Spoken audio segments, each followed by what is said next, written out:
$100 million in diamonds vanished in a single night. Yet, not a single alarm tripped, and the vault doors remained undisturbed.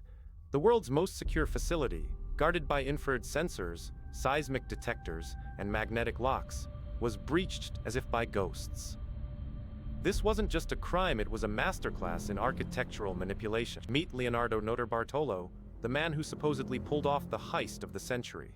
He arrived in Antwerp 3 years before the crime, posing as an unassuming diamond merchant. He rented office space within the Diamond Center, meticulously mapping the infrastructure, while his team prepared the strike. The planning phase alone lasted for over 18 months of surveillance. The Antwerp Diamond Center was considered impenetrable. Its vault rested 2 stories underground, protected by a lock with over 100 million possible combinations.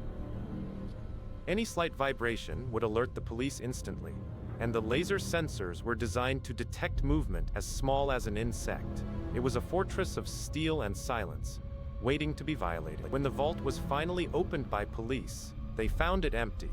The safety deposit boxes were pried open with surgical precision, leaving the surrounding structure intact. There was no sign of forced entry on the main gate. The perpetrators had literally vanished into the night air, leaving behind only a half-eaten sandwich and a bag of trash. On the night of February 15, the team bypassed the security grid by layering a spray of hairspray over the infrared sensors. They used a sophisticated bypass device to keep the seismic sensors from triggering during the drilling phase. The footage shows them moving like shadows, wearing masks that would later be identified as key pieces of forensic evidence. Notarbartolo's team did not use explosives. Instead, they employed a custom-built lever system to pry open the heavy safe doors without setting off the alarm. Every action was timed to the millisecond, accounting for the regular police patrols in the Diamond District. They were invisible, working in a blind spot they had identified months prior. By 5:30 a.m., the crew had loaded bags with loose diamonds, gold, and jewelry worth over $100 million. They exited through the back door, slipping into the dark streets of Antwerp. The police report confirms that a guard was on duty just a few meters away, yet he heard absolutely nothing during the entire 4-hour operation. The morning shift discovered the vault in ruins at 8 a.m. Total chaos ensued. The police quickly cordoned off the area, but the perpetrators were already across the border.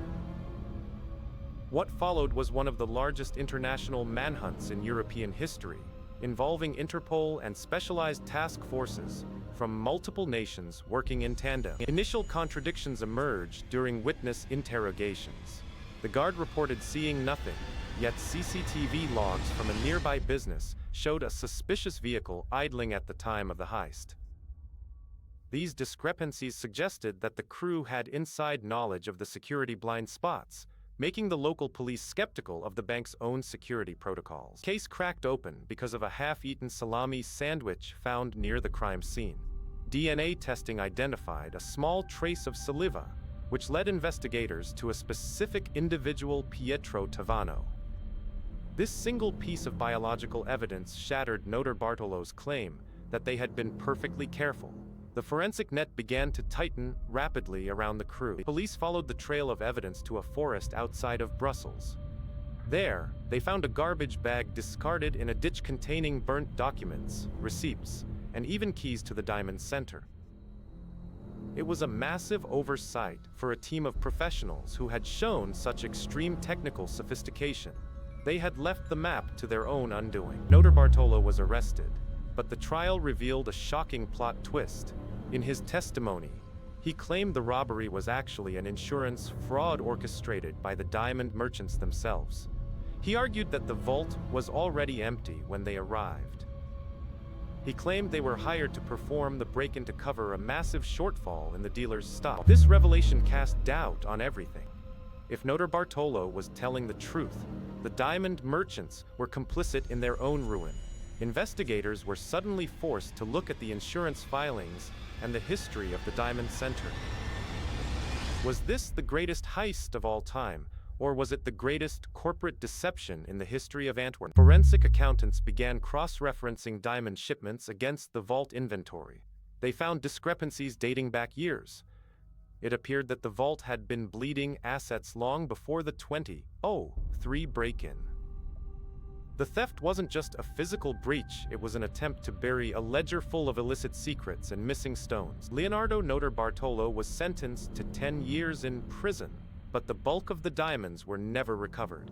Experts theorized they were laundered through the very market the thieves had studied for years. The facility was eventually forced to undergo a total security overhaul, yet the shadow of doubt remains over the legitimacy of the entire industry. Notarbartolo a genius criminal mastermind, or simply the fall guy for a much larger, darker conspiracy?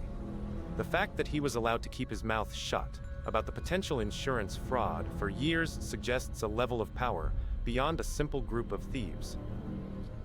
Some secrets in the diamond world are worth more than the stones themselves. As we close this file, we are left with the chilling reality that the perfect crime is not one that leaves no traces, but one that creates enough noise to hide the true culprits. The Antwerp Diamond Center heist serves as a permanent reminder.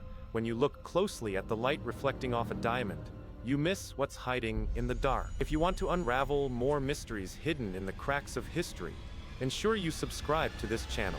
The truth is often buried beneath layers of deception, waiting for the right eyes to find it. Join me next time as we crack the seal on another vault of history. Until then, remember, stay observant and trust nothing.